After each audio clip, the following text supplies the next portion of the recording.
الحمد للہ رب العالمین وصلی اللہ تعالی علی عبد اللہ ورسولہ خاتم النبیین سیدنا و نبینا و مولانا محمد وآلہ الطاہرین و اصحاب الصالحین، اما بعد۔ میر جمع احباب درد دل کے ہلہلے، یہ التفات دل دوستاں رہے نہ رہے۔ آپ سب حضرات میرے سامنے بیٹھے ہیں، بڑی خوشی میں محسوس کر رہا ہوں کہ آپ نے اتحاد مسلمین کے لیے یہ اجتماع منعقد کیا اور مولانا نے مجھے اس کے لیے دعوت دی ہے۔ میں جب صبح کے وقت آنکھ کھولتا ہوں تو ائمہ اہل بیت علیہ السلام نے جو دعائیں سکھائی ہیں ان میں سے ایک دعا میں پڑھتا ہوں، الحمدللہ الذی جعلنی من امت محمد صلی اللہ علیہ وسلم ولم یجعلنی من سائر الامم، کہ تعریف ہے اس خدا کی جس نے مجھے محمد رسول اللہ صلی اللہ علیہ وسلم کی امت میں پیدا فرمایا، کسی دوسری امت میں پیدا نہیں کیا۔ اس سے بڑھ کر شرف اور اس سے بڑھ کر فخر کی بات میرے اور آپ کے لیے کوئی نہیں ہو سکتی۔ میں بروں سے لاکھ برا سہی مگر ان سے ہے میرا واسطہ، میری لاد رکھنا میرے خدا یہ تیرے حبیب کی بات ہے۔ تو آپ یہ داد نہ دیں، بس میری بات کی طرف توجہ دیں، میں شکر گزار ہوں گا۔ اختلاف امت کے بارے میں دو چار باتیں جو میں آپ کی خدمت میں پیش کروں گا، بعد میں بے شک آپ سوال کریں۔ پہلی بات تو یہ ہے کہ اگر کوئی شخص یہ توقع رکھتا ہے نا کہ اختلاف دنیا سے ختم ہو جائے تو ہی خیال است و محال است و جنو، ایسا کبھی نہیں ہو سکتا، نہ ہوگا۔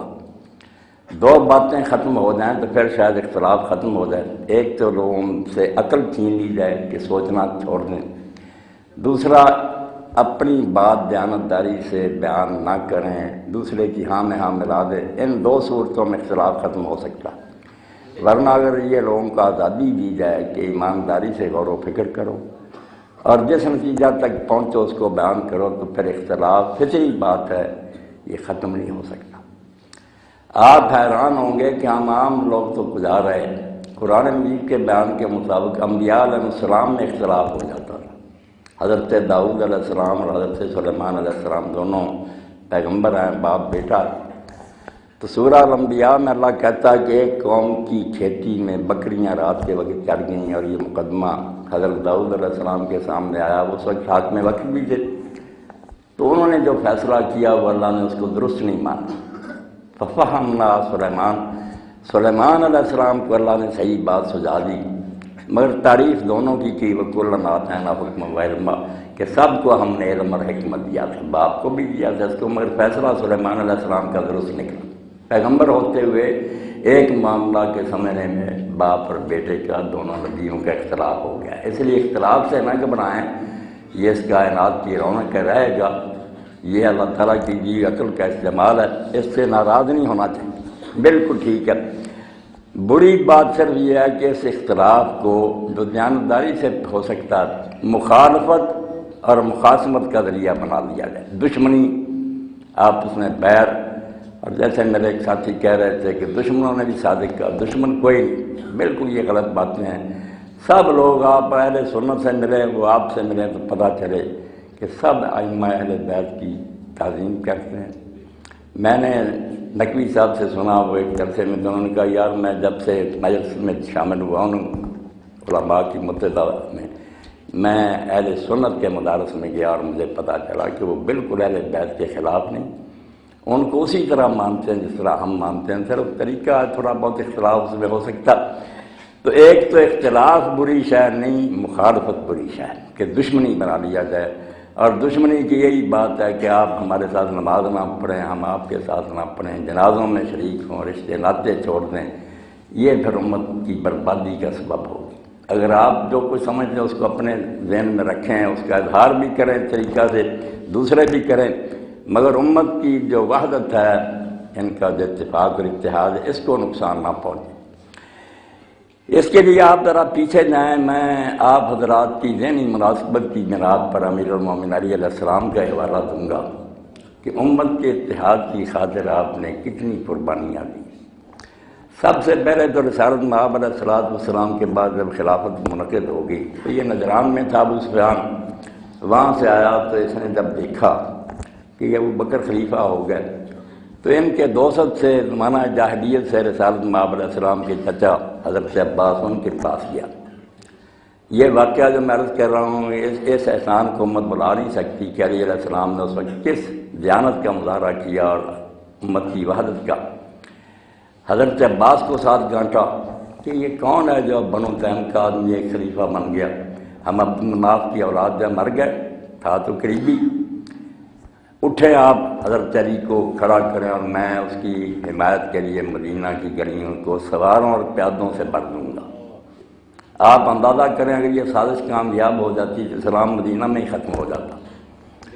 اور جب حضرت عباس بھی اور یہ ابو سفیان دونوں رسول حضرت علی علیہ السلام کے پاس آئے اور یہ پیشکش کی کہ آپ ہر لحاظ سے زیادہ حقدار ہیں، آپ اٹھے، تو آپ نے فرمایا کہ ابو سفیان میری حمایت کے لیے جو سوار اور پیادے آئیں گے وہی ہے نا جو میدان بدر اور میں رسالت مآب کے خلاف آتے تھے۔ تو میری حمایت کے بہانے چاہتا کہ وہی اسلام کے دشمن دوبارہ مدینہ میں آ جائے، نہ ابو بکر رہے نہ میں رہوں اور اسلام یہی تباہ ہو کر رہ جائے، میں تیری اس سازش کا شکار نہیں ہو سکتا۔ امت کے اتحاد کے لیے کتنی بڑی بات ہے، ورنہ اس کی بات کو آپ قبول کر لیتے نہ آج سنی ہوتے نہ شیعہ ہوتے، سب کو برباد ہو جاتا۔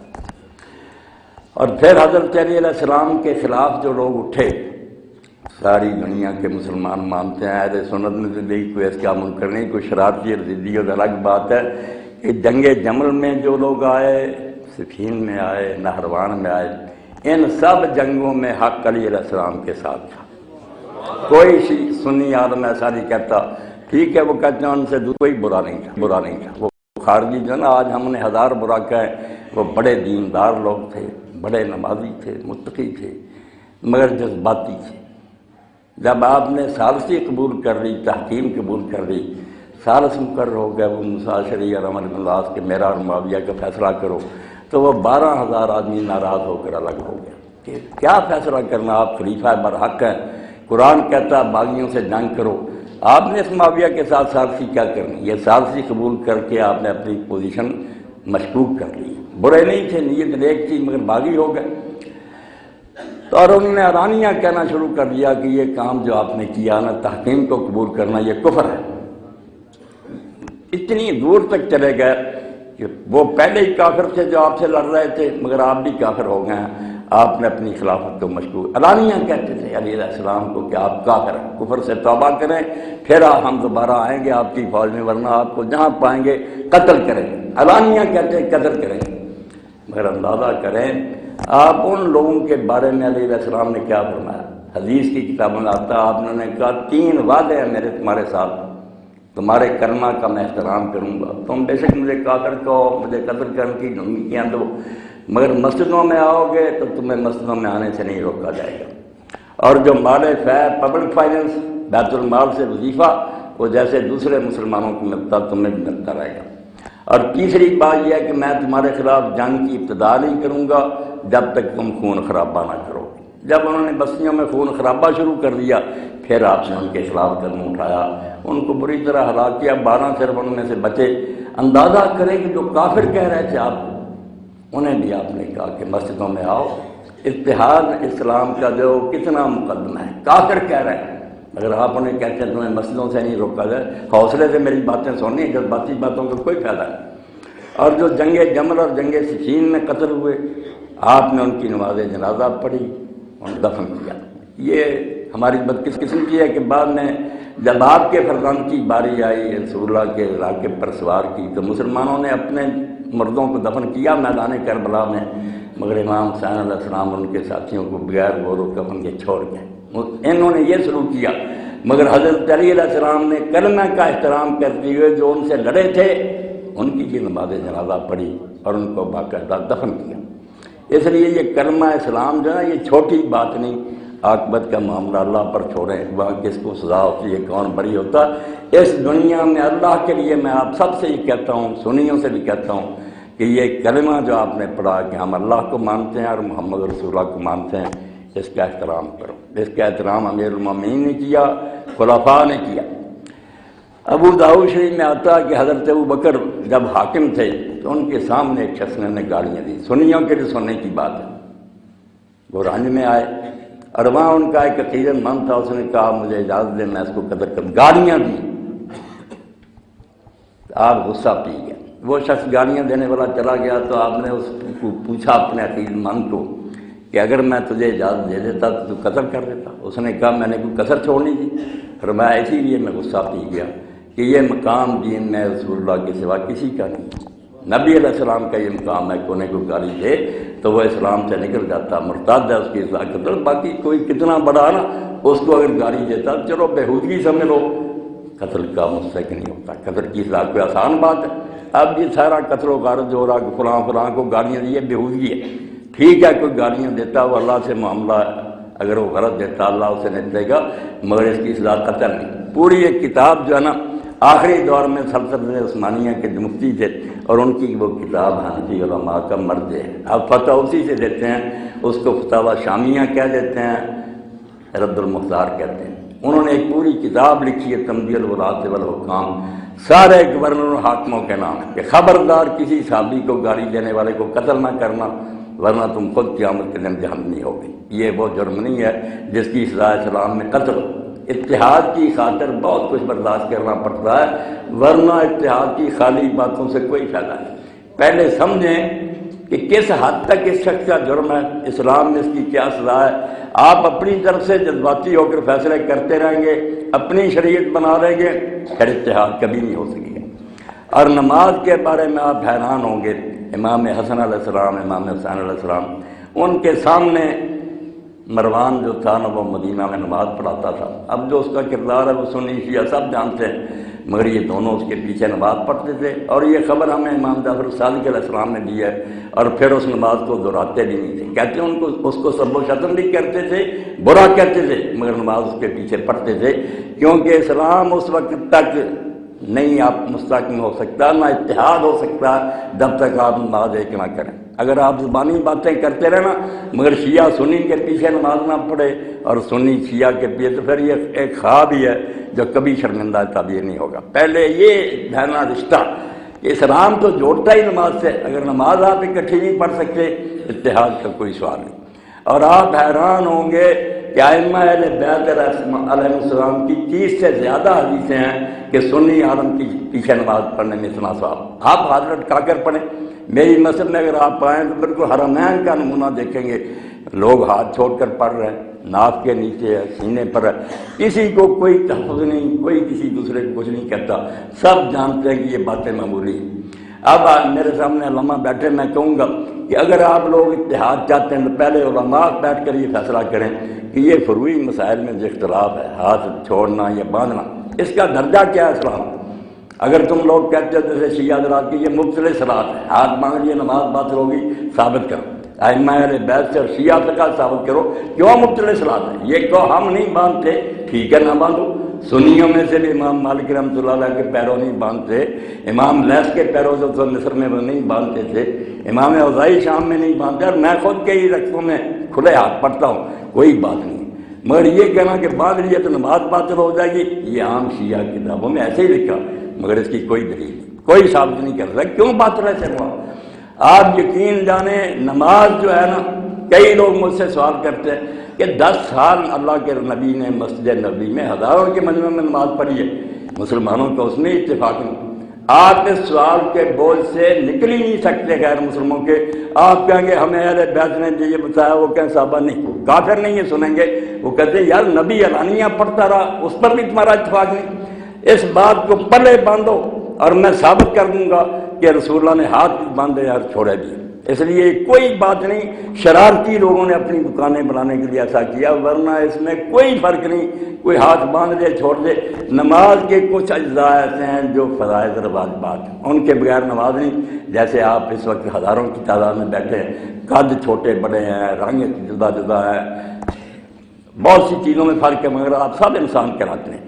نماز نماز کہلائے گی، بے شک 100 طرح پڑھی جائے، جب تک یہ 6-7 باتیں رہ جائیں کہ نماز شروع کرے اللہ اکبر سے کہے، ہاتھ اٹھانا بھی فرض نہیں، واجب نہیں، سنت، اسی لیے ہمارے یہاں مسجد رحمان ہے، وہاں دونوں ریاستوں میں کوئی ہاتھ نہیں اٹھاتا، پہلی مرتبہ بھی نہیں اٹھاتی۔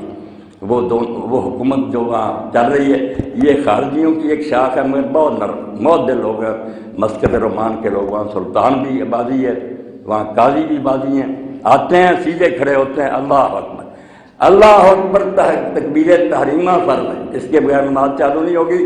ہاتھ آپ اٹھا رہے ہیں تو بہتر ہے، نہ اٹھائیں تو نماز کا کچھ نہیں بگڑے گا، ان کی نمازیں بھی درست ہیں۔ اس کے بعد ہے کہ سورہ فاتحہ پڑھیں، اس کے ساتھ سورہ پڑھیں، کوئی سارے مسلمان پڑھیں، رکوع کریں، پھر سیدھا کھڑا ہوں، پھر 2 سجدے کریں، ان کے درمیان بیٹھیں، آخر میں تشہد پڑھیں اور سلام کہیں۔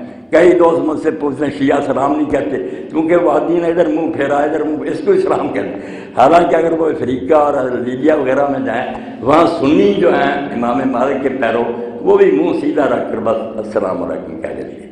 سلام کہنا نماز کا خاتمہ ہے، منہ پھیرنا ادھر ادھر یہ کوئی نہیں۔ اور یہ 2 سلام اور 1 سلام دونوں اللہ کے رسول نے پھیرے ہیں، کبھی صرف منہ سامنے رکھ کر 1 سلام السلام علیکم، مالکی اتنا ہی کہتے ہیں، آپ لوگ لمبا کہتے ہیں السلام علیکم ورحمۃ اللہ وبرکاتہ، زبان سے یہ کلمہ کہنے سے نماز ختم ہو جاتی ہے۔ اب لوگ پوچھتے ہیں یہ 3 بار اس طرح کرتے ہیں، میں کہتا ہوں یار یہ تاکی بات ہے، نماز کے بعد کے ذکر اذکار ہے، اگر کوئی شیعہ اس طرح نہ کرے نماز میں ذرا برابر فرق نہیں آتا، کچھ نہیں۔ السلام علیکم منہ سے کہنا ضروری تھا، وہ اس نے کہہ دیا، نماز ہو گئی ختم۔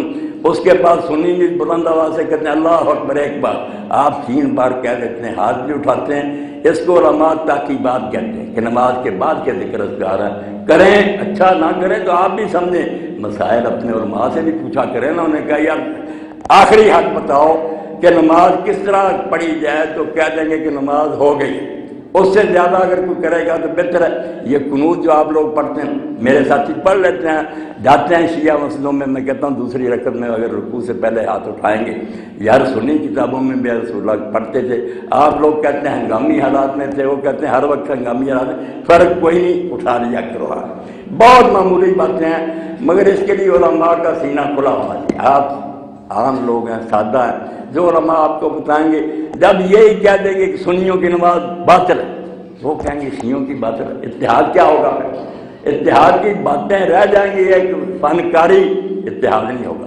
نماز کھلے دل سے بغیر تحفظ کے آپ سنیوں کے پیچھے پڑھیں، سنی آپ کے پیچھے پڑھیں۔ ابھی علامہ صاحب نماز پڑھائیں، میں ان کے پیچھے پڑھوں گا، مجھے ذرا ہچکچاہٹ نہیں ہوگی کہ میری نماز کو کوئی نقصان پہنچے گا۔ امت کی وحدت کے لیے پہلے نماز کا ایک ہونا ضروری ہے۔ اور پھر ایک بات جو میں عرض کروں، میں دونوں کو مجرم سمجھتا ہوں۔ ان دنوں میں سنی حضرات کتابیں لکھتے ہیں کہ شیعوں کی کتابوں میں آتا ہے قرآن مجید میں اس طرح تھا، مگر اب نہیں ہے۔ باقی بہت روایتیں جس سے قرآن مشکوک ہو گیا، اور یہ صرف آپ کی نہیں سنیوں کی کتابوں میں بھی ہے، اس طرح تھا مگر اس میں نہیں ہے۔ نتیجہ کیا نکلا؟ ہندو عیسائی اور غیر مسلموں کے آپ بیان سنیں، وہ نعرے لگاتے ہیں کہ دونوں فریقوں نے مان لیا کہ ان کی کتاب بدل چکی ہے۔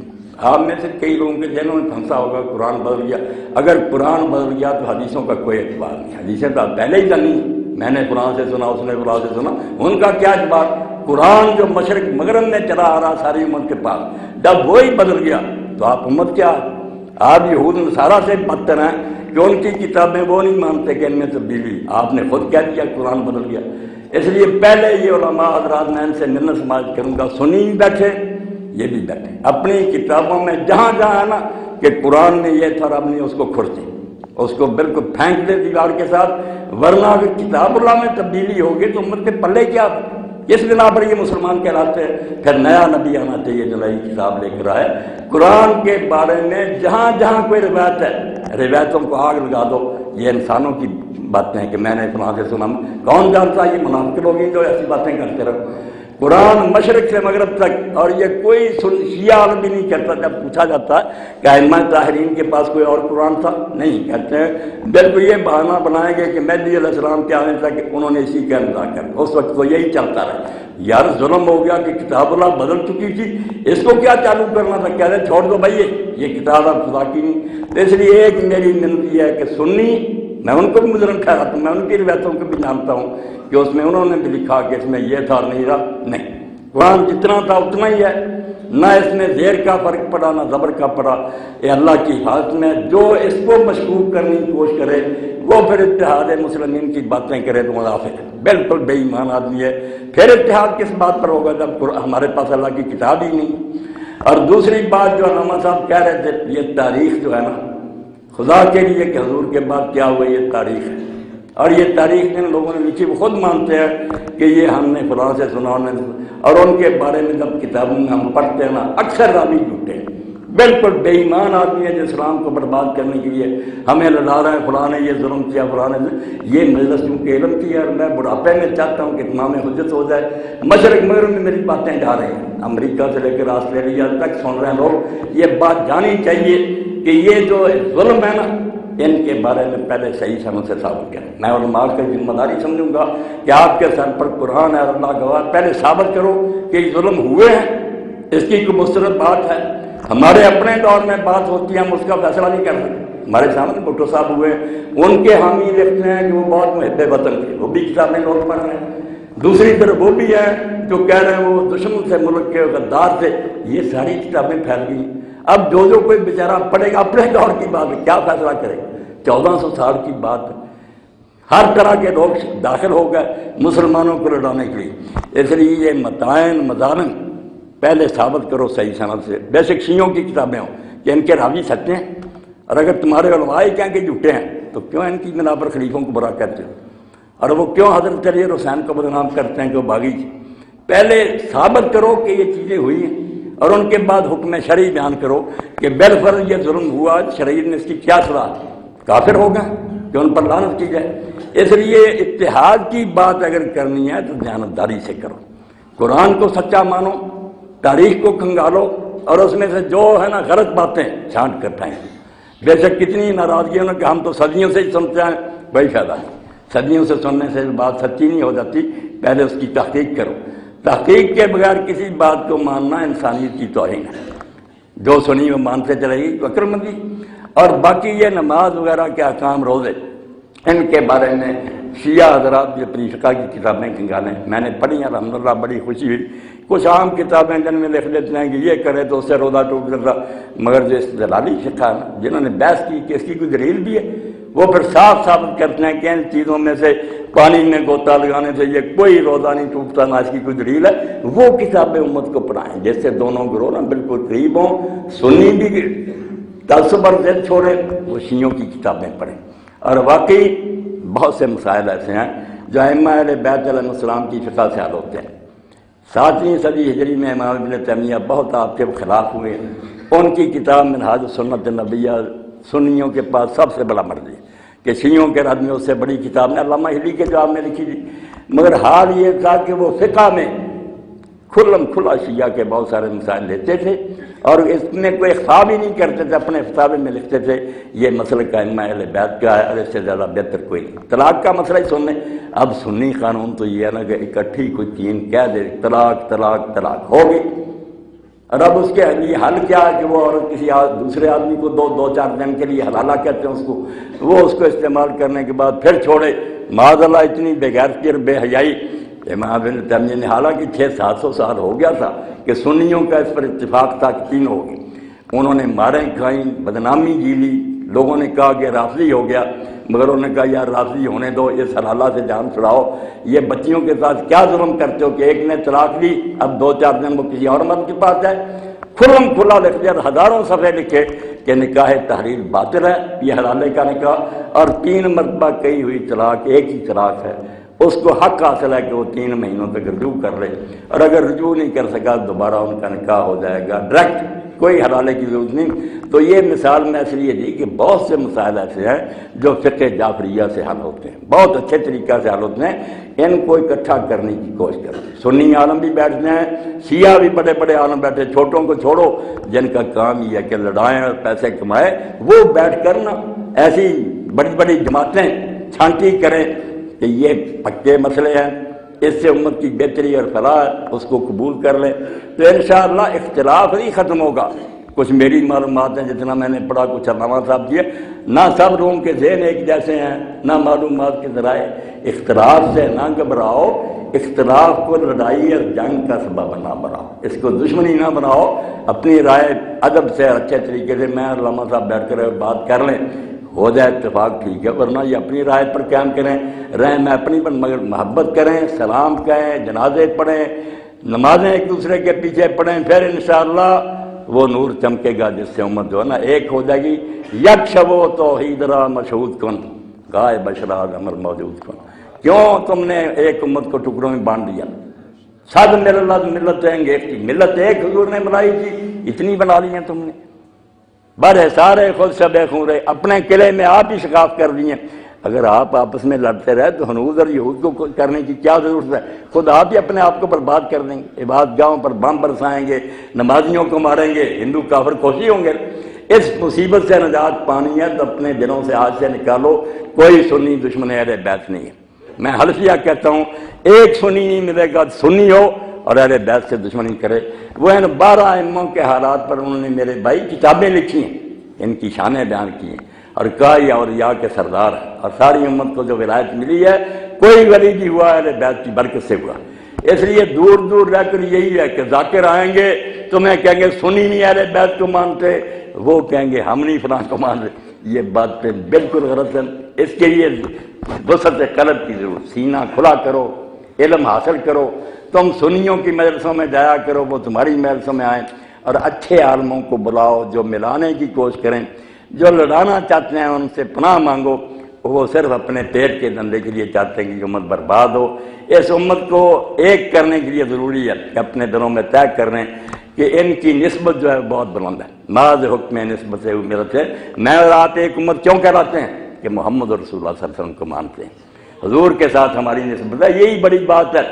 میں ایک حوالہ دے کر اپنی بات ختم کرتا ہوں، بہت بھلی ہوئے ہیں اہل سنت میں، ان کا بڑا مقام ہے، شیخ الاکبر کہتے ہیں محی الدین ابن عربی، وہ ایک عالم دین سے ناراض تھے، ناراض اس بنا پر تھے کہ وہ ان کے شیخ مرشد شیخ ابو مدین مغربی کو اچھا نہیں جانتا۔ اب لوگوں نے حضور کی بجائے جب دوسروں کو محورہ مرکز بنا دیا، ٹکڑے ہی ہونا تھا۔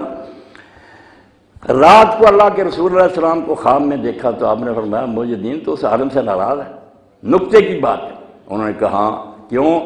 میرے شیخ کو اچھا نہیں جانتا۔ تو حضور نے غیظ میں اور ناراضگی میں فرمایا کہ تجھے اپنے شیخ کی پڑی ہوئی ہے، وہ مجھے اللہ کا رسول مانتا ہے، اس نسبت کا خیال نہیں کرتا۔ تیرے شیخ کو ماننا کب سے دین بنا؟ مجھے محمد رسول اللہ مانتا ہے، اس نسبت کا خیال، صبح ہی جا کر اس سے معافی مانگ، ورنہ تیرا حشر جو نا بہت اللہ کے ہاں برا ہوگا۔ صبح ہی جا کر اس عالم سے صلح کی اور معافی مانگی، رسول اللہ کے نام کو سربلند کرو، حضور علیہ السلام کی امت ہونے کا لحاظ کرو، جو یہ کلمہ پڑھتا ہے محمد رسول اللہ، اس کو سینے سے لگاؤ، پیار کرو، پھر آگے کی باتیں بھی کسی محفل میں ادب سے اور محبت سے ہو جائیں، ٹھیک ہے، ورنہ اتنا ہی نام کافی ہے نجات کے لیے۔ اور رسول اللہ کو ماننے والا کوئی اہل بیت کا دشمن نہیں۔ اگر تمہیں کوئی سنی نظر آئے میرے ملاقات کرا دینا، کوئی نہیں نظر آئے گا، سب قربان جاتے ہیں، سب یہ کہتے ہیں فلا تاجل باہل البیت ناسن واہل البیت ہمال السادہ، کہ دوسرے لوگوں کو اہل بیت کے برابر نہ کرو، اہل بیت خدا کی طرف سے چنے ہوئے لوگ ہیں۔ فبغضهم من الانسان کفر حقیقی وحبهم عبادہ، ان سے محبت رکھنا اصلی عبادت ہے، اور ان سے بغض رکھنا سچ مچ کا کفر ہے۔ اللہ تعالیٰ مجھے اور آپ کو اہل بیت کی محبت، اللہ کے رسول کی محبت نصیب کرے، اور حضور کی نسبت کو ترجیح دیتے ہوئے امت کا کوئی فرد سامنے آئے اس سے محبت کرے، کسی گروہ کا بھی حضور کا امتی ہے، اس خیال سے تم سارے پھر بھائی بن جاؤ گے۔ کون عباد اللہ اخوانا وآخر دعوانا الحمدللہ رب العالمین وصلی اللہ تعالی علی خیر خلقہ سیدنا مولانا محمد وآلہ الطاہرین۔ میں مشکور ہوں کہ آپ نے میری باتیں سن لی۔ چمن میں تلخ نوائی میری گوارا کر، کہ زہر بھی کبھی کرتا ہے کاڑے تریا کی، کڑوی باتیں بھی کبھی فائدہ دے گا، کہیں ناراض نہ ہونا۔ میں جو میرے دل میں تھا اگر اس میں کوئی ادھر ادھر کی بات کرتا تو اللہ کے یہاں مجرم ہوتا۔ میں نے اپنا اندیہ بالکل کھول کر بیان کر دیا، اور انشاءاللہ یہ پوری دنیا میں بچے پھیلا دیں گے، اور اس آواز کو سن کر اتنے لوگوں کی دعائیں مجھے نصیب ہوتی ہیں نا، مرد عورتیں، کہ اللہ کے بندے جو اسلام تو انہیں بتایا، اس کے ہوتے ہوئے پھر کیا فساد ہو سکتا ہے؟ وہ کھلے ہاتھیں پڑھنے لگے، باندھ کر بھی پڑھنے لگے، لڑائی کرنے والے لوگ بعد نہیں آئیں گے، ان کا دھندا اسی طرح چلے گا، دکانیں قائم رہیں گی۔ اللہ ہدایت دے رہے امت کو، اللہ تعالیٰ مستحکم اور مضبوط کرے، متحد کرے۔ یہ سوالات اگر لکھ کے دیے جائیں تو زیادہ بہتر ہے، بلکہ لکھ کے ہی دیے جائیں تبھی وہ جو ہے وہ سلیکٹ ہوں گے۔ بہت شکرگزار ہیں جناب مولانا اسحاق مدنی صاحب کے، یہ بڑی دل نشین گفتگو آپ نے فرمائی، اور سوالات ہیں، اور خدا کرے سوالات بھی یہ دل نشین ہوں۔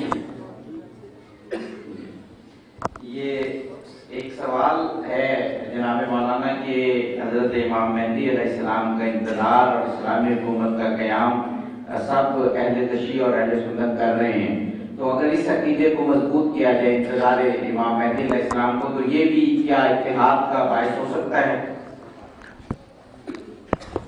دونوں گروہ جانا بالکل اس پر متفق ہیں، دونوں کے دفتر حدیث کے بھرے ہوئے ہیں کہ حضرت سیدہ فاطمہ الزہرا علیہ السلام کی اولاد سے ایک شخص محمد نامی آئے گا علیہ السلام، اور اس کے زمانہ میں یمن اور آزاد قسطن، پہلے ظلم سے بھری ہوئی ہوگی زمین، پھر عدل انصاف سے بھر جائے گی، اور ورلڈ اسٹیٹ قائم ہوگی، ایک آدھ علاقے میں نہیں، مشرق سے مغرب تک اسلام کے جھنڈے لہرائیں گے، دین غالب ہوگا۔ ہم سب اس کے منتظر ہیں۔ آپ لوگ کہتے ہیں وہ پیدا ہو گئے، مگر ابھی اعلان نہیں کر رہے، وہ کہتے ہیں پیدا ہوں گے، مگر آمد میں کسی کا اختلاف نہیں ہے کہ آئیں گے اور دین کو قائم کریں گے، اور ان کے زمانہ میں اسلام غالب آئے گا۔ اللہ تعالیٰ وہ وقت قریب لائے، اللہم صلی علی محمد و آل محمد وعجل فرجہم، اللہ جلدی لائے۔ ہم سب اس کے منتظر ہیں، وہ ہمارے سب کے امام ہیں، کسی ایک گروہ کے نہیں، پوری امت کے ہیں۔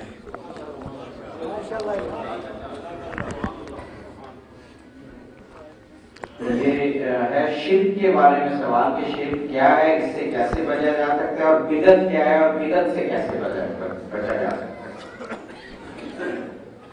شرک کے بارے میں آپ جانتے ہیں کہ کلام الہی میں اللہ تعالیٰ نے بالتصریح فرما دیا کہ ہر جرم جس کے لیے میں چاہوں گا بخش دوں گا، مگر شرک کی بخشی نہیں ہوگی۔ جو شرک کرے گا اللہ نے اس کے لیے جنت کو حرام کر دیا، اس کا ٹھکانہ جہنم ہے، اور اس کا کوئی مددگار نہیں ہوگا۔ یہ قرآن مجید میں بار بار آیا بالتصریح، اور انبیاء علیہ السلام جتنے آئے ہیں وہ اسی لیے آئے ہیں، یا قوم اعبدوا اللہ ما لکم من الہ غیرہ، اللہ کی پوجا کرو، اس کے سوا کسی کی پوجا نہیں۔ اب دو باتیں الگ الگ ہیں، ایک تو ہے کہ ہم کسی نیک آدمی سے دعا کرائیں کہ آپ اللہ کے حضور دعا کریں اللہ تعالیٰ میری یہ مشکل حل کرے، یہ بالکل جائز ہے، اس میں کسی کا اختلاف نہیں۔ اہل حدیث اور بریلوی جو بندی شیعہ سب مانتے ہیں کہ یہ خطرے سے خالی بات ہے۔ آپ کسی اللہ کے نیک بندے سے کہہ دیں کہ وہ اللہ سے دعا کرے، کوئی بات نہیں۔ اور اگر دعا کا موقع نہیں، ہم دور ہیں مدینہ منورہ سے، یا وہ بزرگ ہمارے سامنے نہیں، تو ان کا وسیلہ دے سکتے ہیں، اس میں بھی کوئی بات نہیں کہ اللہ فلاں کی برکت ان کے خیر ان کے واسطہ سے ہمارا کام کر، اس پر بھی اللہ خوش ہوتا کہ میرے نیک بندوں سے محبت کرتے ہیں۔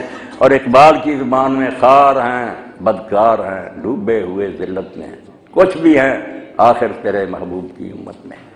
یہ وسیلہ اور واسطہ ہم دیتے ہیں، یہ بھی ٹھیک ہے، مگر اگر ڈائریکٹ شروع کر دیں کہ اللہ تعالیٰ معاذ اللہ معطل ہو گیا اور اپنی حکومت اس نے نیک بندوں کے حوالے کر دی ہے، اب رزق دینا اور شفا بخشنا اور سارے کام بس نیک بندے کرتے ہیں، یہ میرے بھائی آپ ناراض نہ، دین میں اس کی کوئی گنجائش نہیں، یہ کوئی اس کا جواز نہیں، یہ پھر اللہ تعالیٰ کی حکومت چھین کر دوسروں کو دینا ہے۔ الا لہ الخلق والامر، دنیا اسی نے بنائی ہے اور اس کا حکم چلتا ہے، اس سے دعا کر سکتے ہیں، وسیلہ اس کے سامنے پیش کر سکتے ہیں۔ اگر ڈائریکٹ بزرگوں سے مانگنا شروع نہ، اس میں بزرگ راضی ہیں، ان کی رضا بھی حاصل نہیں، ہم اپنی طرف سے جو مرضی نعرے ایجاد کر لیں۔ ائمہ اہل بیت علیہ السلام کا میں نے پوری طرح علم پڑھا، اور میں اس کو اپنے لیے سعادت سمجھتا ہوں کہ اہل سنت کے ساتھ ساتھ میں نے ائمہ اہل بیت کی کتابیں اور ان کے فرامین بھی پڑھے۔ ائمہ نے کبھی یہ دعویٰ نہیں کیا کہ ہم رزق دیتے ہیں، شفا بخشیں، جب بھی ایسا ہوا لوگ اس گروہ کو انہوں نے رد کیا کہ نہ، حد سے نہ بڑھو، ہم اللہ کے بندے ہیں، اس کے سامنے سجدے کرتے ہیں، اس سے مانگتے ہیں، تم بھی مانگو۔ اس کے لیے آپ نہج البلاغہ سے لے کر جتنی جی چاہے کتابیں پڑھ لینا، یہ کہیں نہیں آئے گا کہ علی تو ہمیں یہ دے فلاں، نہیں، یہی ہوگا کہ اللہ دے، وسیلہ دے سکتے ہیں بحق اہل بیت محمد، اے اللہ رسول اللہ کی حال کے طفیل دے، یہ ٹھیک ہے۔ یہ ایک کوشچن ہے کہ اگر کوئی مسلمان کسی کو کافر کہے تو اس کی کیا شریعت میں اس کی کیا؟ اللہ، بہت اچھا سوال ہے۔ ایک حدیث پاک جو آئی کہ آپ نے فرمایا جو کسی کلمہ گو کو کافر کہتا ہے، اگر وہ شخص کافر نہیں جس کو اس نے کہا، تو کہنے والا پھر کافر ہو جاتا۔ اس حدیث سے بڑا فساد پھیلا ہے، لوگوں نے غلط سمجھا اس کو، جس کی وجہ سے نہ کہہ دیا کسی بیوقوف نے مسلمان کو کافر، تو انہوں نے کہا اچھا میں تو نہیں، تو اب کافر ہو گیا، کافر کافر کی پھر نہ رٹ لگ گئی۔ اب مسئلہ یہ ہے کہ ایک شخص تو بلا وجہ کہتا، جانتا کہ یہ سچا مسلمان ہے، مگر خواہ مخواہ کہتا کہ تو کافر ہے، یہ تو پھر یہی مطلب ہوا کہ وہ اسلام کو ہی کفر کہتا نا۔ مگر اگر اس کے خیال میں ہے کہ یہ شخص مسلمان نہیں، بے شک غلطی سے سمجھتا، مگر اس نے سمجھا کہ یہ مسلمان نہیں، پھر اگر اس کو کافر کہا، اس کو کہتے ہیں تعویل سے، اس کو یہ مغالطہ ہے، بے شک خیال غلط ہو، جیسے کئی لوگ کہتے ہیں شیعہ حضرات فلاں کو کہتے ہیں، میں کہتا ہوں یار بلا وجہ کہتے ہیں نا کہ اچھے وہ مسلمان، مگر ہم انہیں کافر کہتے ہیں تو کافر ہو جاتے، مگر یہ بیچارے کسی غلط فہمی کا شکار ہے ہمارے خیال میں کہ وہ لوگ جو تھے اندر سے ٹھیک نہیں تھے، ظاہر سے مسلمان، اس تعویل کا، اور یہ دونوں چیپٹر جو ہیں امام بخاری نے اپنی کتاب میں باندھے کہ بلا تعویل کہے دوسرے کو کافر تو کہنے والا کافر ہو جاتا، اور اگر تعویل سے کہے کافر نہیں ہوتا۔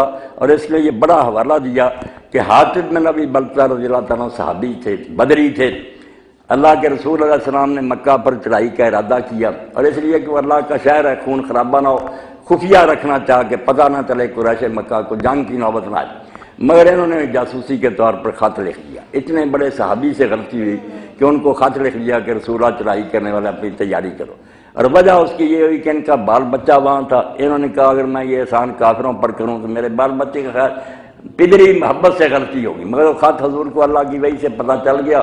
آپ نے علی علیہ السلام کو، حضرت مقداد کو، حضرت زبیر کو کہا کہ گھوڑوں پر سوار ہو، اور روضہ خاک ہے ایک مقام ہے وہاں وہ عورت ملے گی، اس کے پاس خط ہے برآمد کرو۔ جب جا کر اس کو پکڑا اور کہا کہ خط دے، اس نے کہا میرے پاس کوئی خط نہیں، سارا اس کا نام تھا، اور اپنے بالوں میں اس نے نہ گوندا ہوا تھا۔ حضرت علی علیہ السلام نے کہا کہ جس نے ہمیں کہا نہ وہ جھوٹ بولتا اور نہ اس کو غلط اطلاع اللہ کی طرف سے ملتی ہے، خط دے دے، ورنہ اگر تیرے کپڑے اتار کے تیری شرمگاہ میں سے بھی نکالنا پڑا تو میں نکالوں گا، تو رسول اللہ کی بات کو جھوٹا کہتی ہے۔ پھر ڈر گئی اور خط نکال کر دے دیا، وہ خط مدینہ میں آ گیا۔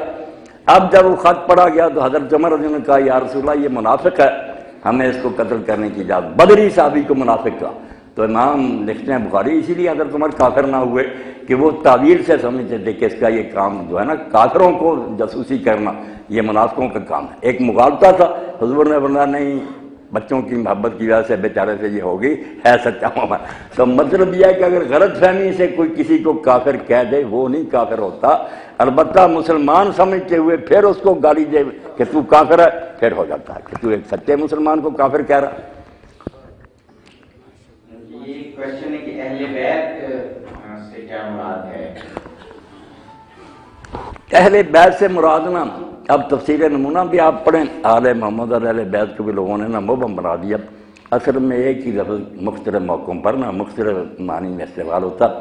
ایک موقع تو ہے کہ نبی علیہ السلام نے اپنے اوپر کملی اوڑھی ہوئی تھی، یہ آئے حسن علیہ السلام، حسین علیہ السلام، امیر المومنین فاطمہ زہرا، آپ نے فرمایا اللہم یہ میرے اہل بیت ان کو پاک کر دی۔ اس حدیث میں تو اہل بیت پھر 5 دن خاک ہی ہے نا۔ ایک جو ہے جس میں آپ نے فرمایا کہ صدقہ محمد و آل محمد کے لیے حرام ہے، یہ شیعہ سنی دونوں مانتے ہیں کہ سارے بنی ہاشم سب کے لیے زکوٰۃ حرام ہے۔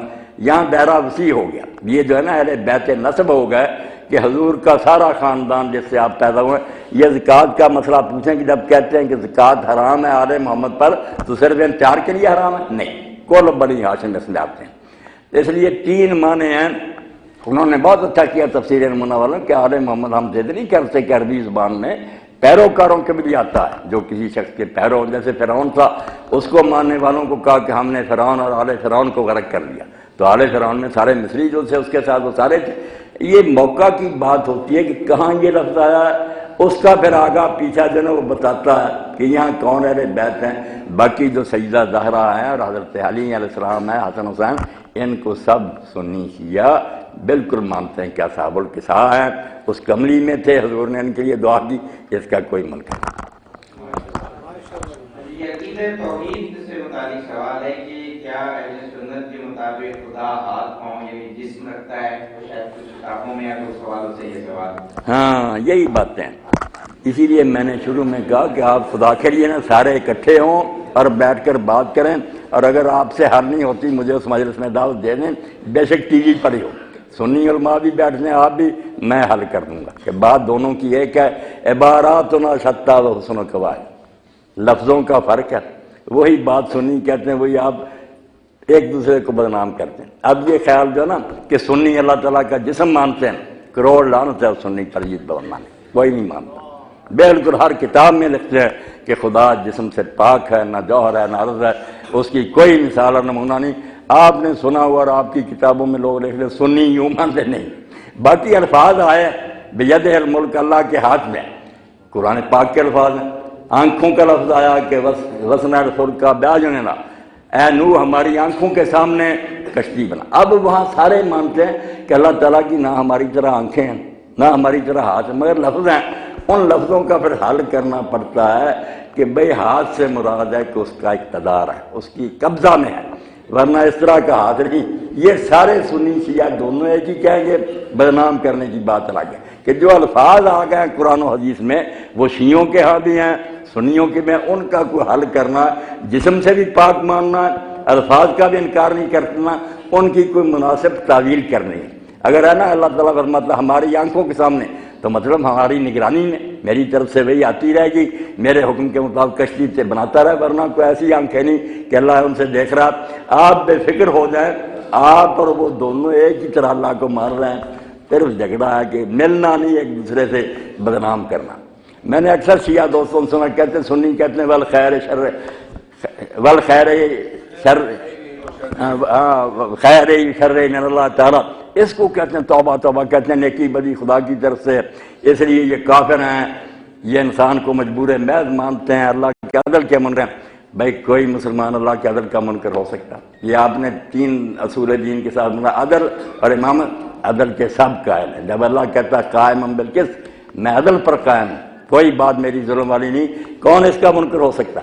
اب خیر و شر، یا علماء صاحب بیٹھے ہیں، آپ اصول کافی نکال لیں، وہاں ایک باب ہے جس کا عنوان ہی ہے کہ خیر اور شر اللہ کی طرف سے، بالکل یہی لفظ ہے کافی میں ہے، جو چوٹی کی کتابیں ہیں۔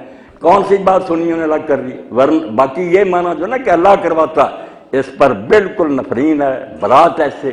سنی کانوں پر ہاتھ رکھیں گے توبہ توبہ، جو گناہ کرتا وہ خود مرہون ہے، جو نیکی کرتا وہ اللہ کی توفیق ہے۔ خیر و شر من اللہ تعالیٰ، یہ حضرات بھی بیٹھے ہیں، وضاحت کا بہت اچھا موقع مل گیا۔ اس کا مطلب ہے کہ دنیا میں جو برائی ہو رہی ہے، نیکی ہو رہی ہے نا، یہ اللہ کے کنٹرول سے باہر نہیں۔ یہ نہیں کہ اللہ کو لوگوں نے بے بس کر دیا اور وہ ان کو روک نہیں سکتا، مطلب یہ ہے کہ اگر وہ نہ کرنے دینا چاہتا، انسان کو مجبور بنا کے رکھتا، تو کوئی انسان گناہ نہیں کر سکتا، مگر اس نے چونکہ خود آزادی دی کہ تمہیں میں نے فعل مختار بنایا، اما شاکر ہوں اما کفورا، جو چاہے شکر گزار بنے جو چاہے نہ شکرا۔ تو یہ دن خیر و شر اللہ کی طرف سے، یعنی یہ اختیار اللہ کی طرف سے ملا۔ میں اگر برائی کرنے گالی دیتا ہوں، اگر اللہ نے مجھے طاقت نہ دے گی خود بولنے کی، میں کس طرح گالی دے سکتا ہوں؟ اور اگر نیکی کرتا ہوں، یہ طاقت بھی اللہ نے دی ہے، آگے استعمال بندے کا اپنا۔ سنی بھی یہی کہ وہ کبھی نہیں کہا کہ اللہ کرواتا، ایسا اس کا کوئی عقیدہ نہیں، اختیار اللہ کی طرف سے ہے، اس کے قابو میں ہے۔ اب اگر برائی کو شخص کرتا اس کے لیے کیا ہے؟ اللہ کا اصول تخلیہ، کہ راستہ چھوڑ دیتا، نولی ما تولا، جدھر کو وہ دفع ہونا چاہتا ہے ہم اس کا راستہ چھوڑ دیتے، روکتا نہیں۔ روکنا چاہے روک سکتا، وہ کہتا اگر میں چاہوں ساری دنیا کو ولی بنا دوں، مگر پھر اختیار کیا ہوگا، امتحان کا کیا بنے گا؟ میں نے چھٹی دے رکھی، تو جدھر جانا چاہتا راستہ چھوڑ دیتا۔ نیکی کرنا چاہے تو اس کے لیے توفیق ساتھی بن جاتا ہے، اس کی مدد کرتا ہے، نیکی میں توفیق دیتا ہے، بدی میں صرف یہ کہ اس سے اگر وہ ہو جاتا کہ کرتا ہے تو کر رہے، پھر انجام تو دیکھ لے گا۔ یہ معنی ہے خیر شرعی میں اللہ تعالیٰ کا کہ نیکی اور بدی دونوں کے لیے اختیار جو ملا ہوا نا، یہ ہم نے اللہ سے چھین لی نہیں، یا نہ اس کو بے بس کر دیا۔ وہ نیک و بد دونوں کو چاہے تو جکڑ کے رکھ سکتا، اگرچہ ایسا کرتا نہیں۔ یہ اگلا سوال جو ہے، یہ سوال تو کم لیکن کسی شیعہ کی طرف سے شکوا جاتا ہے، شکوا نہ کریں کہ اہل سنت علماء غالیوں اور نصیریوں کے عقائد کو پڑھ کے اور وہ سمجھتے ہیں کہ یہ شیعوں کے عقائد ہیں۔ بالکل اس میں کوئی شک نہیں، بہت سے لوگ نا چند لوگوں کی برائی سارے گروہ کے ذمہ لگا دیتے ہیں، جو ایسے غالی اور بے دین لوگ ان کا سارے شیعوں پر کیوں الزام لگانا؟ ویسے یہ بات آپ مانیں گے کہ زیادہ جو لوگ ہیں نا شیعہ، ان میں ذاکر لوگوں نے غلو پھیلا دیا۔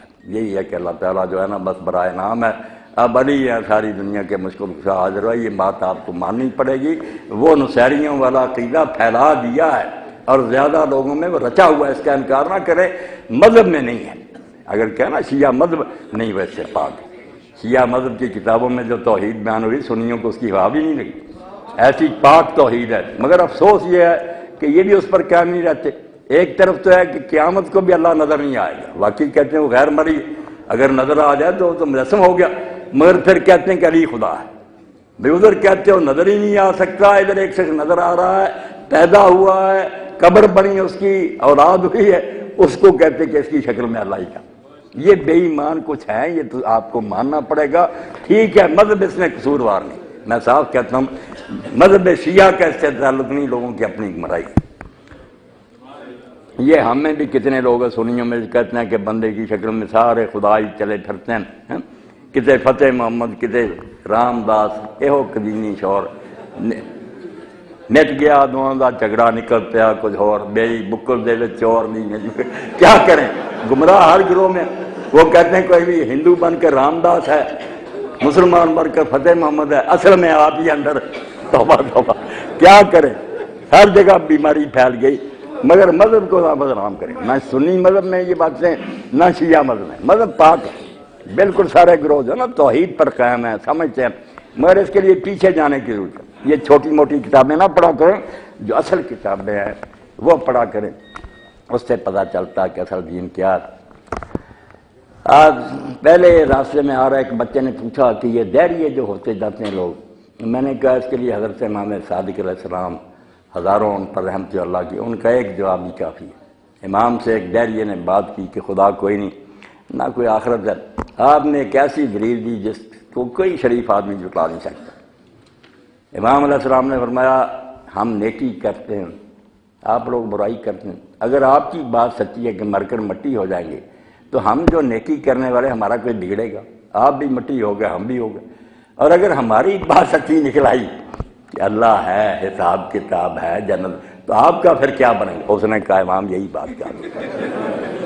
آپ نے فرمایا خطرے سے خالی راستہ کون سا جس پر ہم چل رہے ہیں کہ نیکی کرتے رہو، چلو مر کر مٹی ہو جائے، نہ آپ کو کچھ ملا نہ ہمیں کوئی نقصان ہوا، اور اگر نکل آیا اللہ اور حساب کتاب، پھر آپ کا کیا بنے گا؟ یہی جسٹس منیر کا حال ہوا تھا، وہ بھی ڈیریا تھا اندر سے، مرنے کے وقت اس نے کہا منظور قادر سے کہ یار میں تو اللہ کو مانتا نہیں تھا، اب کیا بنے؟ دیکھیں اتنا بڑا چیف جسٹس تھا۔ تو منظور قادر نے کہا جج صاحب عدالت کے رحم و کرم پر چھوڑ دیا جائے تو گستاخی معافی مل جاتی، اب آپ کے لیے اور کوئی چارہ نہیں، آپ آخر وقت نے اس کے رحم و کرم پر چھوڑ دے، شاید رحم فرما دے۔ تو یقین جانیں ابو الکلام آزاد رحمۃ اللہ نے بڑی اچھی بات کہی تھی کہ اس زمانے میں الحاد اور دہریت پھیل رہی ہے، جدید تعلیم کی وجہ سے لوگ بچے جن کے ذہن خراب ہو رہے ہیں، انہوں نے اس وقت حوالہ دیا تذکرہ میں کہ جس شخص نے ائمہ طاہرین امام محمد باقر علیہ السلام اور امام جعفر علیہ السلام کے مناظرے پڑھے ہیں نا اپنے وقت کے دہریوں سے، جو احتجاج میں تبرسی نے لکھے، وہ کہتے ہیں اس کو یہ دہریت نقصان نہیں پہنچا سکتی، جتنا جی چاہے فلسفہ اور منطق پہ گمراہ نہیں ہو سکتا۔ اماموں نے بنیادیں ایسی قائم کر دی، اس وقت جواب بھی ایسے دیے دہریوں کو۔ تو آپ سارے نا سنی شیعہ دونوں کی کتابیں پڑھیں، ماشاءاللہ نور ہی نور ہے، کہیں کوئی خرابی نہیں نظر آئے نا کوئی خرابی، مجھے ٹیلی فون کر دینا یا یہاں بلا دیں امین صاحب، میں حل کر دوں گا کہ اس روایت کا مطلب یہ ہے سنی بھی کافر نہیں مرنا چاہتے، آپ بھی نہیں مرنا چاہتے، سب اللہ کے رسول کے عاشق ہیں، دیوانے ہیں، بس درج مسلم مقام مصطفیٰ آبرو ماز نام مصطفیٰ، اس سبب کو پلے بانے کہ سنیوں شیعوں سب کے سینہ میں محمد عربی صلی اللہ علیہ وسلم کا ڈیرا ہے، اور اس نسبت سے ہی ہماری اللہ کے ہاں کوئی عزت ہے، ورنہ کوئی اللہ کا رشتہ دار نہیں۔ اس نسبت کا لحاظ کریں، بہت محبت کریں اس وجہ سے کہ یہ بھی حضور کے ماننے والا ہے۔ ایک پھول کی آپ پتیاں، بالکل شیعہ اگر میرے سامنے، اس میں سے مجھے حضور کی خوشبو آ رہی، میرے آقا کا نام لیتا ہے، سنی بیٹھا ہوا، بریلی بیٹھا ہوا، باقی مسئلے جو چاہے کرے، جب حضور کا نام آئے گا وہ جان قربان کرنے کے لیے ہوگا۔ تیرے نام پر کروں جہاں فدا، نہ یہ جہاں فقط دو جہاں فدا، نہیں اس سے بھی میرا جی بھرا، کروں کیا کروڑوں جہاں نہیں۔ اللہ کے رسول کی شان اور مرتبہ کو کم ہے، اللہ کے لیے اس نسبت کو پہچانیں اور اس کا لحاظ کر کے ہر کلمہ گو کے ساتھ محبت کریں۔ خارجی جن کے بارے میں نے عرض کیا کہ علی علیہ السلام کو کافر کہتے تھے، فرمایا نہ مسجدوں سے روکوں گا، نہ وظیفہ بند کروں گا، نہ تمہارے ساتھ جنگ کی ابتدا کروں گا۔ اور لوگوں نے جب ابن ابی شیبہ لکھتے ہیں صحیح سند کے ساتھ پوچھا یہ مشرک ہیں تو کافر کیا؟ فرمایا شرک سے تو بھاگے۔ انہوں نے کہا کیوں اس کے ساتھ تم نے صلح کی ہے؟ کہا منافق ہیں۔ فرمایا منافق اللہ کو یاد نہیں کرتے، بہت کم یاد کرتے ہیں، ان کی مسجدوں میں جا کر رات کو دیکھو تہجد کی نماز میں شاید کی مکھیوں کی طرح بن برات اللہ کو یاد کر رہے ہیں۔ تو فرمایا کیا ہے؟ فرمایا اخواننا بغاونا، ہمارے بھائی ہیں، پھر میرے خلاف بغاوت انہوں نے کر لی ہے، کافر نہیں ہو گئے۔ ان ائمہ کا لحاظ کرو جنہوں نے اپنے ایسے دشمنوں کو جو کافر کہتے تھے انہیں بھی مسلمانہ، یہ تو اچھے بڑے حضور کا نام لینے والے اہل بیت کا، اس بات کو اگر آپ نے میری زبان سے سن کر مان لیا نا تو آپ کر میرے دل میں یہ بیٹھ گئی تو اتحاد امت کی راہ ہموار ہو جائے گی۔ اور اگر دلوں میں یہی بیٹھا رہا نا کہ سنی یہ کہتے ہیں، سنی یہ، جیسے سوال کیے نا، میں کہتا ہوں ایسے اور بھی ہیں نا سنیوں کے بارے میں پوچھ لیں، میں وضاحت کروں گا۔ نہ وہ خدا کو جسم مانتے ہیں، نہ کوئی انسانوں کی طرح مانتے ہیں، لیسا کمثلہ شیء، اس کی مانند کوئی شے نہیں، احد ہے وہ، یکتا اور بے مثال۔ کون سنی اس کا منکر ہے؟ سنی سنائی باتوں پر رہا۔ ایک بات جس کی وضاحت میں خود ہی کروں، ہمارے اہل سنت کے بزرگ جو نا صدیوں سے یہ لکھتے آتے ہیں کہ شیعوں میں ایک مسئلہ بدا کا ہے۔ اب بدا ہے تو بڑی گندش ہے کہ کسی کو نئی بات سوجے، پہلے علم نہیں تھا، اب پتہ چلا کہ یہ بات تو غلط ہے، یہ صحیح، یہ اللہ کے لیے ماننا اگر لفظوں پر رہیں، خود شیعہ عالم بھی مانتے ہیں، پھر تو اللہ تعالیٰ جاہل ہوا کہ پہلے خبر نہیں تھی میرا، نہیں، وہ لعنت بیچتے ہیں کہ اگر یہ مطلب لیا جائے تو ہم 1000 مرتبہ اس پر لعنت بات، ایسا بدا نہیں ہم مانتے۔ اب لفظ بدا کا آ گیا، مگر جب لکھا نا علامہ احسان علی زیر وغیرہ نے کہ اصول کافی میں بدا ہے، اللہ کو علم نہیں ہوتا، میں نے کہا یار آگے ہی لکھا ہوا کہ امام علیہ السلام سے پوچھا کہ اللہ کو کوئی نئی بات سوچیے، کہ پہلے انہوں نے کہا جو یہ کہے وہ اسلام سے خارج ہے، کافر ہے۔ اللہ کا علم ازلی اور قدیم ہے، وہ ہمیشہ سے جانتا ہے ہر چیز، کوئی نئی بات سمجھ میں نہیں آتی۔ اب بات کیا تھی؟ سنی اس کو کہتے ہیں تقدیر معلق، کہ اللہ تعالیٰ نے کچھ چیزیں پینڈنگ رکھی ہوئی ہیں کہ جو آدمی صدقہ کرے گا اس کی عمر بڑھا دی جائے گی، جو والدین کے ساتھ نیک سلوک کرے گا اس کی عمر میں اضافہ ہو۔ یہ نئی بات نہیں سمجھ میں آئی، پہلے لکھ رکھا ہے کہ اگر صدقہ کر دے گا تو یہ ہو جائے گا۔ اس لیے کشمیر کے ایک راجہ نے پوچھا ایک مسلمان عالم سے کہ تقدیر بدل جاتی ہے؟ آپ بھی سمجھ لیں، انہوں نے کہا بدل جاتی ہے اگر در تقدیر باشد، اگر بدلنا ہی تقدیر میں لکھا نا پھر بدلتی ہے، اور جس کو لکھ دیا نا قطعی مبرم کہ ایسا ہی ہوگا نہیں بدل سکتی، جس کو خود ہی لکھا کہ یہ ہے اس کی عمر 60 سال ہے مگر خیرات کر دے گا 70 کر دی جائے گی، یہ نئی بات کوئی نہیں، حکم میں گنجائش رکھی ہے۔ اور اس کے لیے آپ ایک واقعہ مجھ سے سنیں جو بدائی ہے اور سمجھیں یہ تقدیر معلق کی پینڈنگ تقدیر۔ حضرت ثانی لکھتے ہیں کہ عیسیٰ علیہ السلام جا رہے تھے حواری ساتھ سے، تو ایک جگہ شادی ہو رہی تھی، تو عیسیٰ علیہ السلام نے اللہ تعالیٰ کی اطلاع سے یہ بات کہی کہ یہ دولہا جو ہے نا شب زفاف، جب یہ خاوند جی اکٹھے ہو جائیں شب عروسی مر جائے گا، اس کی موت ہوگی۔ کچھ دن کے بعد وہاں سے گزرے اور پوچھا کوئی حادثہ ہوا؟ لوگوں نے کہا کوئی حادثہ نہیں ہوا۔ انہیں کیا خبر تھی، کیوں پوچھ رہے؟ فرمایا میں دولہا سے ملنا چاہتا ہوں۔ دولہا سے ملے، اس سے پوچھا کہ بیٹا کوئی بات ان دنوں میں ہوئی؟ انہوں نے کہا حضرت میں نہیں جانتا، آپ کیوں پوچھ رہے ہیں؟ کوئی بات نہیں ایسی، مگر یہ ہوا کہ میں اور میری بیوی جب اکٹھے ہوئے طرح طرح کے کھانے چنے ہوئے تھے، اس وقت ایک سائل دروازے پر آیا مسکین، اس نے کہا اللہ کے لیے مجھے کھانا دو، تو میری بیوی نے کہا کہ ایسے کھانے شخص نے خواب میں نہیں دیکھے ہوں گے، کھانا لے جا اس کو دے۔ تو کھانا میں نے دیا اور صبح یہ دیکھا کہ میرا بستر جب طے ہوا نا تو اس پر ایک سیاہ ناک سانپ تھا جس کے منہ میں وہ حلوہ ٹھونسا ہوا تھا اور مرا پڑا تھا۔ آپ نے فرمایا ہاں حکم تو جاری ہو گیا تھا مگر اس صدقے نے اس کو بچا لیا۔ اس لیے اس کو بدا کہہ لیں یا اس کو تقدیر معلق کہہ لیں، دونوں پارٹیاں مانتی ہیں، لفظوں کا ہیر پھیر ہے، مگر جو پڑھتے ہیں نا ایک دوسرے کا یا ان کی نیتیں خراب ہیں کہ لڑاتے رہیں لوگوں کو، وہ بات بننے نہیں دے۔ اللہ سب کو ہدایت دے، دین کو سمجھیں اور بھائیوں کی محبت سے پڑھیں۔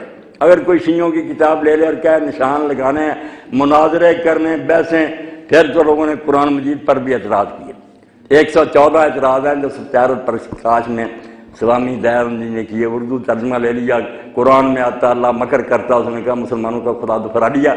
اب اعتراض کرنے پر آ جائیں، ہر بات پر ہو، نیت نیک ہو تو صحیح طریقہ سے سوچیں اور شیعہ سے ہی پوچھ رہے ہیں یار تمہاری کتاب میں یہ تم کیا کہتے ہو، جو مانا وہ بتائیں، آپ کو پتہ چل جائے گا۔ یہ تو بہت اچھی بات سنیوں کا بھی آپ کو کوئی نظر آئے نا بخاری مسلم تو میری طرف آپ رجوع کر لیں، میں آپ کا خادم، میں حل کر دوں گا۔ آپ خود کہ واہ سبحان، یہ تو بات ٹھیک ہی ٹھیک ہے۔ جب نیت میں خلل ہو کہ صرف اعتراض کرنے وکیلوں کی طرح صلح نہیں ہو سکتی۔ دو باتیں یہ میرے بھائی قبول کر لیں علماء حضرات کہ روایت شیعوں کی ہے سنیوں کی، پہلے یہ پتہ کریں کہ وہ گروہ اس کو صحیح مانتا۔ اگر اس کے وہاں خود کہیں کہ یہ ضعیف اور موضوع من گھڑت ہے، بے شک ہماری کتابوں میں لکھیے اس کے بیان کرنے والے جھوٹے ہیں، ان کی جان چھوڑو۔ جب وہ خود ہی کہتے ہیں کہ ہم اسے دستبار کیوں ان کے گلے پڑتے ہو؟ اور اگر صحیح ہے تو پھر اس کے بعد پوچھو کہ اس کا مطلب تم کیا لیتے ہو۔ جو معنی اور مراد سنی بیان کریں اس پر اگر کوئی سوال ہو سکتا تو کریں۔ آپ اپنی طرف سے ایک معنی گھڑ لیں اس پر بحث کرتے جائیں تو پھر جنگ ختم نہیں ہوگی۔ وہ بھی شیعوں کے ساتھ یہی کریں کہ شیعہ علماء سے پوچھیں کہ یہ تمہاری کتاب میں روایت ہے، تم قبول کرتے ہو یا رد کرتے ہو؟ اگر آغا صاحب کہہ دیں یار ہمارے علماء خود کہتے ہیں یہ ضعیف ہے، بے شک کافی میں یہ کوئی صحیح نہیں، تو مسئلہ ختم ہو گیا۔ اگر انہوں نے کہا بدا کی طرح کہ روایت ٹھیک ہے، پھر معنی ان سے پوچھیں، جب انہوں نے بتایا یار وہی بات ہے تقدیر ملک والی، تو صلح ہوگی۔ اور اگر غلط روایتیں بیان کرنی تو دونوں فریقوں کے ہاں ایک آدمی نہیں ڈھیروں ہیں، موضوع من گھڑت دفتر بنے ہوئے ہیں، ان کو نہ لے کر بحث کیا کریں کہ سنیوں کی فلاں کتاب میں، سنیوں کی کتابوں میں بہت سی جعلی اور آپ کی کتابوں میں بے شمار ہیں جو ساتھ ساتھ لکھا کہ یہ نہیں صحیح روایت صحیح ہونی چاہیے اور معنی وہ لینا چاہیے جو گروہ خود لکھتا، پھر انشاءاللہ صلح ہے۔ یہ کیونکہ سوالات کا سلسلہ تو جاری ہے اور رات بھی کافی گزر گئی ہے اور جناب مولانا نے ختم کیا ہے، تو ہم انہیں پر چھوڑتے ہیں۔ جب یہ کہیں کہ سوالات ختم کیے جائیں تو ہم ختم کیے جائیں، کر دیں، ایک آدھ ہے تو کر لیں، ایک سوال کر لیں کر لیں۔ یہ یہ میرے بھائی ہیں، قسمت کی بات ہے، پھر شاید ملاقات ہو یا نہ۔ انشاءاللہ ضرور ہوگی۔ ایک سوال ہے کہ قتل حسین کے ذمہ دار کون ہیں؟ اب سنی حضرات جو ہے نا وہ کتاب میں لکھتے ہیں قاتلان حسین کا مطلب مشکور لکھنوی وغیرہ، تو وہ خط پیش کرتے ہیں کہ جو کوفہ کے لوگوں نے لکھے تھے نا، وہ عربی زبان میں بھی فارسی ان میں ہوتا ہے کہ آپ کے شیعہ بلا رہے ہیں آپ کو۔ وہ کہتے ہیں دیکھو انہوں نے شیعوں نے کلیئر لکھا اور وہی آپ کے سامنے آئے، اس لیے اس سے بڑا ثبوت کیا کہ شیعہ ہی قاتل۔ میں اس کا جواب تو بعد میں دوں گا، میں ان سے کہتا ہوں یار اگر یہ بات ٹھیک ہے تو شیعوں نے جو کچھ کیا، ساتھ نہیں دیا، بے وفائی کی، وہ بعد میں روتے رہیں گے۔ مگر اس سے جو نتیجہ نکلتا کہ جب انہوں نے صاف لکھ دیا کہ شیعہ بلا رہے ہیں، تو امام حسین اگر شیعوں کو اپنا نہ سمجھا کیوں جاتا؟ کہہ دیتا تم نے تمہارا یار راز مات تم شیعہ ہو، میں شیعہ کافروں کے کہنے پڑی۔ ایک بات تو ثابت ہوئی نا کہ وہ شیعوں کو اپنا سمجھتا تھا۔ شیعوں نے بعد میں جو کیا وہ الگ بات ہے، مگر جب انہوں نے صاف لکھا کہ تیرے شیعہ بلا رہے ہیں اور آپ ان کے بلانے پر گئے تو شیعوں کو بالکل وہ اپنا سمجھتے۔ رہ گئی یہ بات کہ وہاں مدنی کی حالات ایسے بن گئے، نہ شیعہ مجرم ہے نہ سنی مجرم۔ اگر ابن زیاد دن کے وقت میں شہر میں داخل ہوتا، کیونکہ یزیدی لوگوں نے لکھ دیا نا یزید کو کہ آپ کا گورنر جو ہے نعمان بن بشیر سختی نہیں کر رہا، حضرت مسلم کے ہاتھ پر لوگ بیعت کر رہے ہیں، تو اس نے گورنر تبدیل کر دیا اور ایسے ایک قصاب کو بھیجا جس کے بارے میں کوفہ جانتا تھا کہ زیاد اور اس کا بیٹا عبید اللہ جو ہے تو یہ حرامی ہے۔ انہوں نے لوگوں کو درختوں پر لٹکایا تھا، ہاتھ پاؤں کاٹے، لوگ اس کے ظلم کو جانتے تھے، کانپتا تھا شہر۔ وہ شہر میں داخل ہوا تو رات کے وقت ہے، کوفے والوں کو کوئی بے وفا نہ کہے، حالات ایسے بن گئے، کیا کرتے وہ بیچارے۔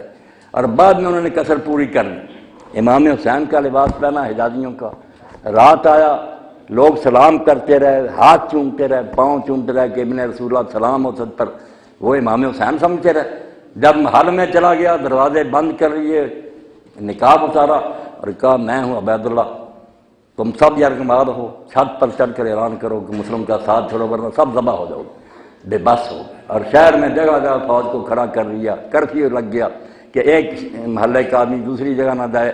جو امام حسین علیہ السلام کے حامی تھے سب بے بس ہو گئے، مختار کو بھی جیل میں بھیج دیا، کوئی حامی نہ رہا، بے بس ہو گئے۔ میدان میں ان میں سے کوئی آپ کے خلاف نہیں گیا، جنہوں نے خط لکھے بالکل جھوٹ بولتے ہیں، وہ اپنے گھروں میں ضرور بے بس ہو گئے۔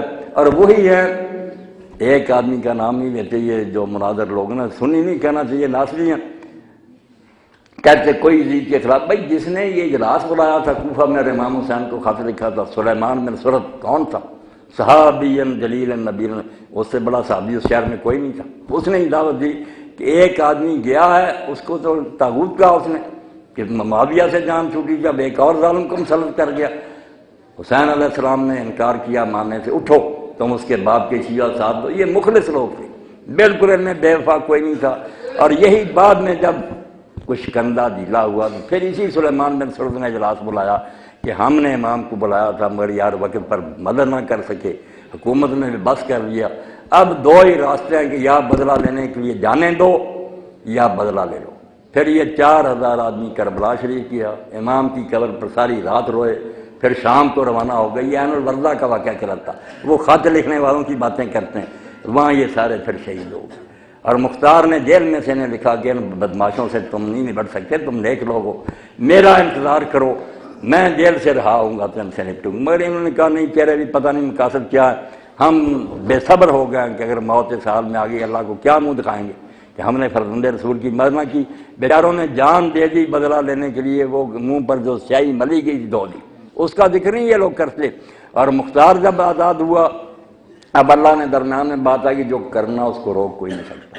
عبید اللہ ابن زیاد نے مختار کو کھڑا کر لیا، جلاد سر پر کھڑا تھا، سر قلم ہونے والا تھا، مگر اس کی بہن جو تھی صفیہ وہ عبداللہ بن عمر کی بیوی تھی، انہوں نے یزید کو لکھ لیا کس طرح تیرا گورنر کرنا چاہتا مختار کے ساتھ، اس کو روک دے۔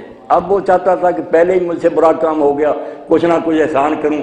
حضرت عبداللہ بن عمر کی سفارش پر اس نے قاصد بھیج دیا کہ مختار کو تو نے کچھ نہیں کہنا۔ جلاد تلوار چلانے لگا تھا مگر تقدیر کچھ اور کہتی ہے، اس نے کہا اچھا میں بے بس ہو گیا ہوں مگر 3 دن کے بعد شہر میں نہیں دیکھنا چاہتا۔ موقع مل گیا، مکہ تک مختار پھر اعلان کرتا گیا کہ فرزند رسول کے انتقام کے لیے اٹھو ورنہ تم قیامت پہ پیغمبر خدا کو منہ نہیں دکھا سکتے۔ دنیا اٹھ کھڑی ہوئی اور اس نے پھر اللہ سے یہ وعدہ لیا کہ اللہ مجھے اتنی مہلت دے دینا کہ اس زمین پر قاتلان حسین میں سے کوئی زندہ پھرتا نظر نہ آئے، پھر بے شک موت دے دینا۔ چن چن کر اس نے مارے، ان کے ہاتھ پاؤں کاٹے، پانی مانگتے رہے۔ اس نے کہا امام حسین علیہ السلام نے بچے کے لیے پانی مانگا، تم نے اس کا حل رکھنے کی مجھ سے کس منہ سے پانی مانگ؟ بڑی موت مرے سارے، ان کے مکان گرائے جو بھاگ گئے تھے۔ بعد میں جب اس کی موت کا وقت آیا، مصعب بن زبیر نے اس کے خلاف چڑھائی کر دی، ساتھی آہستہ آہستہ ساتھ چھوڑ گئے، قلعے میں محصور ہو گیا، رسد بند ہو گئی۔ آخر میں اس نے خوشبو لگائی جو میت کو لگائی جاتی ہے، کفن پہنا، میدان میں آ گیا۔ اس نے کہا مصعب میں نے جو اللہ سے وقت لیا تھا نا کہ قاتلان حسین زمین پر نہ چلتے، اب ان میں سے کوئی نہیں رہا، اس لیے مجھے زندگی کی خواہش نہیں، میرے ساتھ جو کرنا چاہتے ہو۔ بڑی جوان مردی سے اس نے موت قبول کی۔ اب شیعہ ناراض ہے کہ وہ شیخین کی محبت تھوڑی سی اس کے دل میں تھی، سنی ناراض ہے کہ اس نے یزیدیوں کو ختم کیا، اس بیچارے کو صلہ کوئی نہیں ملا۔ دونوں طرف سے نہ ناراضگی ہے، حالانکہ اس نے جو کچھ کیا، ابن کثیر کہتا ہے یار مسلمانوں کے دل میں جو رنجش تھی اس کو تو اس نے ٹھنڈا کیا۔ سارے مسلمان رو رہے تھے کہ حسین علیہ السلام کے قاتل پھیر رہے ہیں، ختم کر کے مرا۔ اللہ کی بے شمار اس پر رحمتیں ہوں۔ لوگ جو جی چاہے کرتے ہیں کیا کریں گے، شیعہ سنی کشمیر نے اسلام کو بہت برباد کیا۔ اب وقت نہیں، ہنود اور یہود کے مقابلہ میں ایک ہو جاؤ ورنہ تمہاری داستان تک بھی نہ ہوگی داستان۔ یہ حاضرین گرامی ظاہر ہے سارے سوالات تو اکوموڈیٹ نہیں کیے جا سکتے، جتنے سوالات ہیں واقفان حال یہ بتا دیں کہ جو مولانا کی سائٹ بتائی ہے alkitab.com اس پر ان سوالات کے جوابات موجود ہیں، اور یقیناً سائٹ میں ضرور ایسی کوئی وہ فیسلٹی ہوگی کہ جو آپ سوال بھی ڈال سکتے ہیں۔ نمبر بھی کاشف بے شک دے دیں، نمبر بھی دے دیں جب بھی چاہے دوسرا پوچھیں۔ یہ مولانا صاحب ٹیلی فون پر جناب مولانا اسحاق مدنی صاحب ٹیلی فون پر جمعرات صبح 9 تا 12 بجے سوالات کے جواب دیتے ہیں۔ فون نمبر میرے پاس ہے، آپ لے سکتے ہیں، اور پھر ملاقات کے لیے اگر ٹائم ان سے لینا ہو تو وہ بھی لیا جا سکتا ہے، یعنی آپ جو بڑی خوشی ہوگی، اللہ سب کو خیریت ہے۔ جی نوٹ کر لیجیے 0300